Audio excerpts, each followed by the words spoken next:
We had a special trip to Twin Peaks planned for today, and we kicked it off by beating the crowds to pick up breakfast at Biscuit Bitch early on Sunday morning. I've not had jalapenos at breakfast before. This is a picture from their Instagram, as it was a bit dark in the hotel room to get a decent photo. They said biscuit, sausage, cheese, and jalapenos. It was an odd way to start the day, but then Twin Peaks was always a bit strange. The next bizarre sighting was at T-Mobile Park and of Lumen Field. Now I'm used to cities in the UK having multiple stadiums, but having two giant ones next door to each other is a new one for me. We kicked off our tour in the Red Room, which is a pretty incredible recreation in a basement in the suburbs. I wonder if the neighbours know what's there. Our guide, Agent David, then loaded us into his car and was soon at the Great Northern Hotel, or in the real world, Salish Lodge. This was breathtaking, and I loved just hanging around here listening to the waterfall. You can stay at the hotel too, but bear in mind for here and most other locations on the tour, only the exteriors are used in the show, and the interiors may look very different.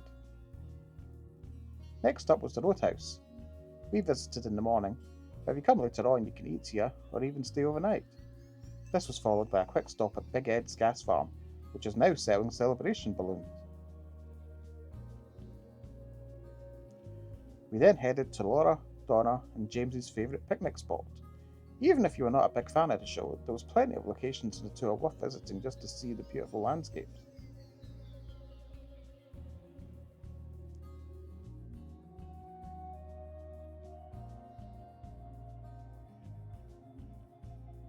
There were some special steam train trips happening while we were in the area, and once a year they have a Twin Peaks themed trip with Kyle MacLachlan's wine being served and plenty of cherry pie. Speaking of cherry pie, it was now time to check out the diner. The diner was pretty busy, so we got to wander around the town of North Bend till the table opened up. I loved this town. Everyone in the stores was so friendly, the landscape was beautiful, the local cinema looked so much fun, offering video game tournaments alongside the latest releases, and I was ready to leave everything at home and move here. Though I bet it gets really cold in the winter though. It felt like you had the best of both worlds, with the lovely town and beautiful scenery on your doorstep, and if you wanted it, you could then get to the hustle and bustle of the city with just a short car ride away. Here are some lovely decorations commissioned from local artists.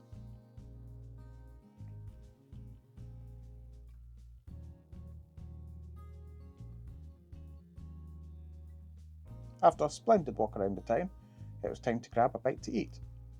As we look around the diner, a little info on the tour.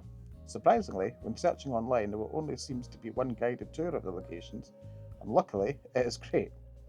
David is a fantastic guide, and it was fascinating to find out about his background, the time he met David Lynch, and how this was now his full-time job. Sometimes turning a passion into a job can be risky, but he still really loves it. It's a leisurely tour, and you get time to enjoy each site. It's highly recommended, and if you want to find out more, you can visit twinpeakstour.com.